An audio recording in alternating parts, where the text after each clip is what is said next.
যারা জুয়া খেলে তারা কার গোলাম? শয়তানের গোলাম। যেই হাতে তাস উঠে ওই হাতে আল্লাহর জান্নাতের কোনো নাজ নেয়ামত উঠবে না।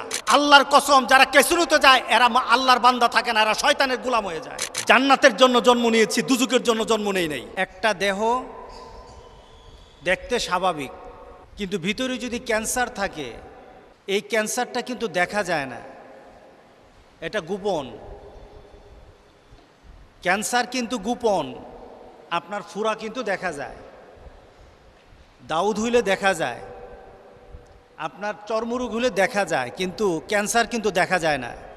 বলেন তো দেখি, ফুরা আর এই যে চর্মরোগ, বর্তমান চিকিৎসা বিজ্ঞানী এটাকে স্বাভাবিক বলল নাকি ক্যান্সারটা অস্বাভাবিক? কোনটা স্বাভাবিক, কোনটা রিস্ক বেশি, কোনটা মারাত্মক? যেটা দেখা যায় না এটাই কিন্তু বিপদ। ক্যান্সার দেখা যায় না, কিন্তু আপনার গায়ের ফুরা কিন্তু দেখা যায়।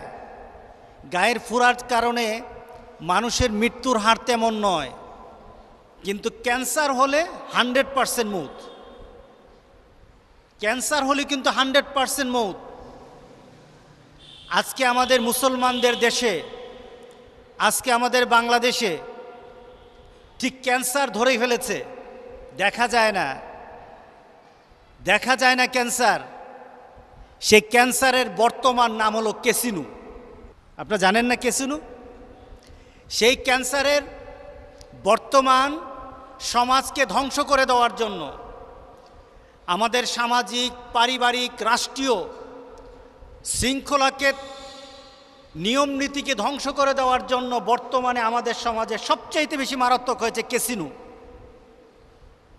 আমি গত কয়েকদিন আগে ওই যে ক্যাসিনোতে ধরা পড়ল ফকিরাপুল স্পোর্টস ক্লাবে, একজন সাক্ষাৎকারে বলছে, দেখুন কিভাবে ক্যান্সার হয়। এই ক্যান্সার দেখা যায় না, বরঞ্চ এই ক্যান্সার দেহের ক্যান্সার থেকে আরো মারাত্মক।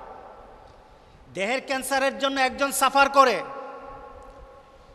কিন্তু সামাজিকভাবে জুয়া আর মদের ক্যান্সার যদি কারোর মধ্যে ঢুকে তাহলে পরিবারটা ধ্বংস করে দেয়, পরিবার ধ্বংস হয়ে যায়।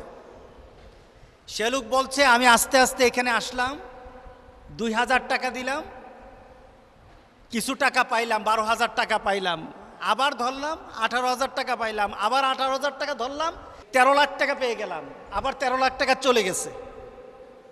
13 লাখ টাকা পাইলো, 13 লাখ টাকা চলে গেছে। মাথা পাগল হয়ে গেল। সুস্থ হওয়ার পর আবার এখানে আসলাম ক্যাসিনোতে, জুয়া খেলার জন্য আসলাম। আমার 42টা দোকান ছিল, 42টা দোকান বিক্রি করেছি, এরপরও জুয়া খেলতে আসি, এরপরও জুয়া খেলতে আসি। চিন্তা করেন, এই লোকটার 42টা দোকান ছিল, বিক্রি করে দিয়েছে, এরপরও জুয়া খেলতে চায়।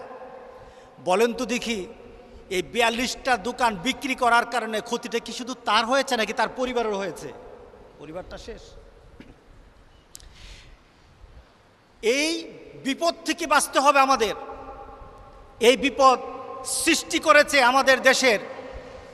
আমাদের দেশের কিছু চরিত্রহীন, যারা শয়তানের আমল করে। কার আমল করে?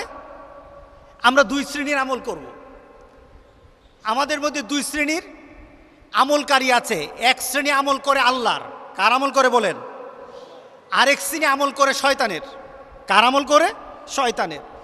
যে শয়তানের আমল করে সে হলো শয়তান, আর যে আল্লাহর আমল করে সে হলো আল্লাহর নেককার বান্দা, মুত্তাকিন।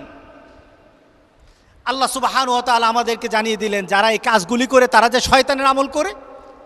আল্লাহ সুবহানাহু ওয়া তাআলা সূরা মায়েদার 90 নং আয়াতে আল্লাহ বলছেন, ইয়া আইয়ুহাল্লাযীনা আমানু, ও ঈমানদাররা, ইন্নামাল খামরু ওয়াল মাইসির,